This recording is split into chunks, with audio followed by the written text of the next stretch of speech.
Ô, gente, os ataques à democracia brasileira produzidos pelo Javier Milei e por outras figuras da extrema-direita já estão suscitando análises, inclusive da Daniela Lima e do Otávio Guedes. Eu vou assistir com vocês aqui a análise da Daniela Lima e do Otávio e vou tecer alguns comentários, mas me parece uma coisa importante que parte da mídia, claro que são os jornalistas mais comprometidos com democracia, né, já estão percebendo, o que é uma coisa boa e ajuda ao público brasileiro ter mais consciência do que está em jogo nessa eleição. Vamos ver e comentar, vamos lá. Coisa de criança, de rixa de escolinha, mas o que está por trás disso é muito, muito sério, tá? O Brasil está vendo aí a sua primeira eleição se desdobrar desde a redemocratização sobre forte pressão e influência de atores associados à extrema-direita internacional, tá? O Javier Milei, que se autodenomina um anarcocapitalista, promoveu um ato inédito de um presidente da Argentina, maior parceiro comercial do Brasil na América do Sul. O Brasil é o maior parceiro comercial da Argentina na América do Sul, desembarca no nosso país para trazer ofensas de teor inédito, tanto ao presidente da República, que está no exercício do cargo, como ao ministro do Supremo Tribunal Federal, Alexandre de Moraes. Ele vem a ser vice-presidente do Supremo Tribunal Federal, juiz da causa que colocou e encarcerou Jair Messias Bolsonaro e uma série de outros agentes por tentativa de golpe de Estado, mas entendimento validado pela maioria absoluta da primeira turma do Supremo Tribunal Federal, e nos casos que foram julgados pelo plenário do Supremo, de outros agentes envolvidos na tentativa de golpe, em especial aqueles que estavam em campo também. Então, o que o presidente da Argentina está fazendo é dar cara, rosto a uma ofensiva que não é que tem Lula como último alvo. O alvo é a democracia e a autonomia dos brasileiros para escolherem seu chefe de Estado. Isso é perfeito. Olha a Daniela, que tenho que dar meus parabéns, a Daniela Lima. Ela está coberta de razão. O alvo não é Lula. O alvo é a democracia brasileira. Até porque a extrema-direita provavelmente não vai embora facilmente. E no futuro, quando o candidato não for Lula, quando o candidato for Fernando Haddad ou for uma outra pessoa, a ofensiva contra aqueles que defendem os interesses nacionais vai continuar. Vai continuar. Isso é muito importante entender, que a extrema-direita está agindo assim porque a extrema-direita serve a determinados interesses de corporações empresariais que têm interesses sobre as terras raras brasileiras, que têm interesses sobre as estatais e querem privatizar, porque eles querem ganhar dinheiro em cima das riquezas do Brasil em detrimento dos interesses dos brasileiros. Então, isso não vai acabar quando o Lula não estiver mais sendo candidato. Então, a eleição desse ano é muito importante para enterrar a extrema-direita e produzir uma derrota importante para a extrema-direita, mas é importante também ter clareza que no futuro próximo, quando o candidato for outro, quando o Lula estiver apoiando um outro candidato, né, e não for mais ele o candidato, essa ofensiva vai continuar. Vamos seguir. Tá? A gente não pode usar a aparição de Milei, um tanto quanto circense, ao estilo dele. É isso que ele fez na Argentina. Show cantando rock pesado, apresentando a irmã, os cachorros mortos como uma espécie, como espécies de conselheiros espirituais. Foi isso que deu certo lá. Mas quando ele vem pra cá, exporta esse método, fazendo ofensas ao processo eleitoral brasileiro, ao chefe do Executivo e também à Suprema Corte, porque aí quando tem um ataque a Alexandre de Moraes, e essa é a dificuldade dos agentes da extrema-direita de entenderem, você não está atacando um juiz, você está atacando uma corte. Houve reação do Fachin e houve reação muito forte, inclusive anterior, do ministro Flávio Dino, porque entende-se como um ataque à autonomia da Suprema Corte. Ele está dando rosto a uma ofensiva que tinha também 2 enviados do Departamento de Estado dos Estados Unidos tentando entrar no Brasil para fazer questionamentos sobre as eleições, o que o Departamento de Estado, chefiado por Marco Rubio, o braço de Donald Trump para intervenções na América Latina como chefe, esses 2 personagens estavam tentando vir para cá, foram alvo de uma reportagem da Marina Dias no Washington Post e tiveram visto barrado pelo Itamaraty antes mesmo que o Post divulgasse o que havia acontecido. Depois de Trump impor 2 tarifaços a produtos brasileiros, fazendo alegações que não se amparam em fatos, quando você olha para os dados do comércio internacional, que tem um viés político e que foram celebradas por uma parte da extrema-direita, se não agora, quando já ficou muito feio para pelo menos metade do eleitorado, antes, na primeira lista de sanções. O pano de fundo... Aqui eu tenho que acrescentar, Daniela, não foram apenas celebrados. É mais do que isso. O Eduardo Bolsonaro, irmão do Flávio Bolsonaro, disse, não apenas celebrando, que ele foi o articulador tanto do tarifaço quanto da aplicação da Lei Magnitsky, o que significa que a responsabilidade pelo tarifaço pertence aos Bolsonaros. Aos Bolsonaros. Ele não apenas comemorou, ele defendeu e disse: eu estou nos Estados Unidos atuando para isso. Tem vídeos do Eduardo Bolsonaro. Então, aqui a Daniela não está errada, mas eu quero transformar a informação um pouco mais completa. Vamos seguir. Dessa aparição do Javier Milei é um pano de fundo onde agentes associados à extrema-direita nas Américas se movimentam para pressionar o cenário eleitoral no Brasil. Qual é o efeito prático que isso vai ter para Flávio Bolsonaro? Não se sabe, porque a percepção é que os eleitores de centro, que estão faltando a Flávio Bolsonaro, não se mobilizam, não se movimentam em torno de figuras como essas que está aí na tela de quem está nos assistindo, ou eu posso narrar aqui para quem está nos ouvindo, é o presidente da Argentina, que promoveu um ajuste duríssimo de contas às custas de parcelas muito expressivas da população que hoje experimentam um empobrecimento brutal numa Argentina ainda sob muita pressão inflacionária. Esses eleitores de centro olham para esta figura e veem o que ela é. Ela é uma figura extremada na apresentação, no trato e na gestão. Essa figura extremada alenta os corações dos eleitores de centro, que é o que está faltando ao Flávio Bolsonaro, não se sabe. Para voltar aqui e encerrar o comentário a respeito da convenção. No capítulo de hoje, a reconciliação. E assim continua a novela dos Bolsonaros, que tem o resultado de atrair atenção, né? E atrair a atenção que mais importa no dia de hoje. Então isso também interdita, por exemplo, que Caiado, Zema, Renan Santos ocupem espaço nessa campanha eleitoral, porque esse espaço já está totalmente ocupado por essa novela mexicana. A madrasta foi às redes sociais e disse que foi ofendida. 1 mês de ataques à madrasta. Então finalmente vem o enteado, grava um vídeo e diz que pede desculpas pelo desconforto, mas foi um desconforto. No capítulo anterior, a madrasta tinha dito que eram ofensas, mas agora é um desconforto. E o país todo para, e assiste, e debate, e discute a novela Bolsonaro. E com isso, eles vão ocupando espaço, eles vão até fazendo um favor para a candidatura que eles dizem que eles querem combater, que é a do Lula, porque interdita o debate, ninguém discute sobre o Brasil, ninguém aponta os erros e fica só nessa novela mexicana. Então essa é uma estratégia que eu considero a estratégia mais inteligente da família Bolsonaro. Se amanhã se fosse estrategista da campanha, inventaria mais uma briga, entendeu? A briga número 2, a decepção. Enfim, é brilhante essa tática dos Bolsonaros de ocupar espaço, atrair a atenção, impedir que se fale de outras candidaturas e também impedir que se fale das mazelas da campanha do Flávio. As notas frias hoje já viraram assunto frio porque nós temos a novela da madrasta e do enteado. Perfeito, genial essa jogada de marketing dos Bolsonaros. Interessante que ele está falando que eles estão usando isso para desviar o debate, lembrando que o Milei fez ataques a Lula para desviar da tragédia econômica que é a Argentina, né? Desviar dos dados econômicos muito negativos da Argentina, né?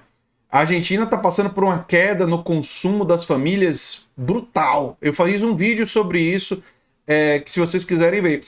E além de interditar o debate, o que ele está dizendo é que, ao tratar apenas disso, favorece que as outras candidaturas da direita e da extrema-direita não tenham muito espaço. Eu não sei se isso é tão verdade assim, porque eu tenho uma avaliação sobre o bolsonarismo e ele tem uma ligação com os bolsonaros de forma personalística, ou seja, eles adoram a família Bolsonaro, os bolsonaristas. Então, os bolsonaristas, eles não vão migrar num primeiro momento para outras pessoas por uma visão de fidelidade à família Bolsonaro, e não porque os outros candidatos não estão podendo se apresentar no debate, entende? Mas é uma avaliação minha. Diga nos comentários o que você pensa sobre isso, mas vamos seguir. Bolsonaro. Joel, Otávio traz um ponto importante, né? E isso não é só a campanha de Flávio Bolsonaro, mas isso é feito na política, é feito em outros setores da vida pública, até às vezes no judiciário. Quando quer tirar o foco de uma crise, você cria ou libera uma notícia que acaba traindo a maior parte da atenção. De fato, esse vídeo da Michelle ontem quase eclipsou, eu não acho que o do Flávio e depois o da Michelle, né? Quase eclipsou a crise das notas. Exato, eu diria até que eclipsou, viu, Júlia? Acho que acabou dominando mesmo, como o Otávio colocou, a atenção. Isso tá dado, e é uma atenção, porque o Flávio tem recebido muita atenção negativa, né? Agora uma atenção mais positiva, uma boa notícia que sinaliza, quem sabe, uma mudança de página, porque foram algumas semanas de sucessivas más notícias, assim, era quando você achava que não dava pra piorar mais, lá vinha uma má notícia pra campanha do Flávio. Não sei se acabou também, inclusive as investigações que vão dizer se acabou ou não, mas o fato é que pelo menos é uma notícia positiva e que permite vislumbrar uma virada de página. Júlia, só respondendo ao Joel, nesse primeiro momento, a blogosfera ali, o ecossistema bolsonarista mais radical, que é mais alinhado, ali é Eduardo Bolsonaro, a turma dos Estados Unidos, teve 2 comportamentos. O primeiro, assim, não acreditar na conciliação e fingir, então tá, vamos tocar a bola pra frente que isso é importante. E o outro dizendo que não, pra não confiar reconciliar, que não vai perdoar a Michelle, que não tem nada de paz, etc, etc. Então, o efeito, o Joel perguntou, a gente vai descobrir o quanto o Flávio Bolsonaro manda nessa turma. Hoje, até agora, manda muito pouco, Joel, que os ataques continuaram. E já tinha um indício disso com a própria declaração lá atrás do Paulo Figueiredo sobre o voto feminino. Ele disse que ele tem autonomia, que ele apoia a Flávia, mas que não é da campanha. Então, eu acho que o Flávio, quando ele faz essa declaração, olhando, como o Otávio disse, para olhar para frente, como um sinal para a militância, para segurar a militância, tem que começar a discutir isso na reunião de família, né? Uma DR ali no almoço de domingo virtual, quer dizer, do qual o Bolsonaro não pode participar. Porque é o irmão lá fora também que, de certa maneira, fez os ataques dos mais duros. E sobre isso que você coloca, Joel, qual é o intuito dela, se era naufragar a campanha mesmo do Flávio ou ser ouvida, me parece que num momento ela se colocou ali como uma opção. É que não rolou. O Bolsonaro fez uma carta dizendo que quem era o cara que realmente falava por ele era o filho, né? Que gerou um impasse. Mas a minha leitura política de toda essa movimentação dela é a busca por uma busca por uma musculatura suficiente, é uma busca por uma musculatura política própria, suficiente para ela dar os passos dela, independentemente do 01, 02, 03 e até do marido. O que ela quer é fidelizar um setor do público evangélico para ter uma bancada própria dela, para ter poder de barganha e negociação, né, no futuro próximo. Agora, os escândalos de corrupção do Flávio, que às vezes não ganham tanta repercussão por causa desse drama mexicano, como chamou o Otávio Guedes, eles vão voltar. Porque a investigação continua, porque eles não vão controlar, inclusive, a questão da mídia. Então, na mídia independente, a gente vai lembrar dessas coisas e por isso é tão importante você ajudar a mídia independente a crescer. Aliás, esses dias eu encontrei um seguidor no juizado aqui da cidade, né? E ele me falou assim, e aí a nova máquina do tempo? Poxa, foi tão legal ver que as pessoas estão acompanhando e estão reconhecendo a gente e tal. Isso mostra a importância do nosso trabalho e como é importante a gente continuar crescendo, gente. Conto com a ajuda de vocês. Vamos terminar de ver o vídeo. Bem possível mesmo, né? Quem sabe ambicionando já a candidatura à presidência nessa eleição, né? Mas de fato, como você colocou, isso já não aconteceu, né? Então talvez ela para ela o armistício reoriente um pouquinho, né? Exato. Então assim, você se posiciona de acordo com o contexto político, né? Para ela já não fazia sentido também, estava pegando mal perante a militância bolsonarista, porque pegou, eu e o Otávio analisamos isso ontem, né, Otávio? Pegou mal como um todo, mas num todo você tem a militância do outro lado, né? Você tem os apoiadores, os adversários dos Bolsonaro criticando os Bolsonaro pela postura com a Michelle. Mas quando você mensura no grupo de apoiadores bolsonarista raiz, ela era criticada. Então também para ela era uma movimentação complicada, complexa. Eu disse isso na época. Ela seria taxada de traidora e se o Flávio perder, como ele deve perder, e a gente vai trabalhar para que ele seja derrotado, ela tem grandes chances de ser a Zambelli da vez. A Zambelli da vez. Ela será responsabilizada porque esse povo, ele é machista, ele é misógino, eles vão querer culpar uma mulher. E a atitude dela era muito perigosa. Cena dos próximos capítulos, mas vou logo avisando que a militância bolsonarista já tem a quem culpar, a Michelle. Né? Não é uma coisa...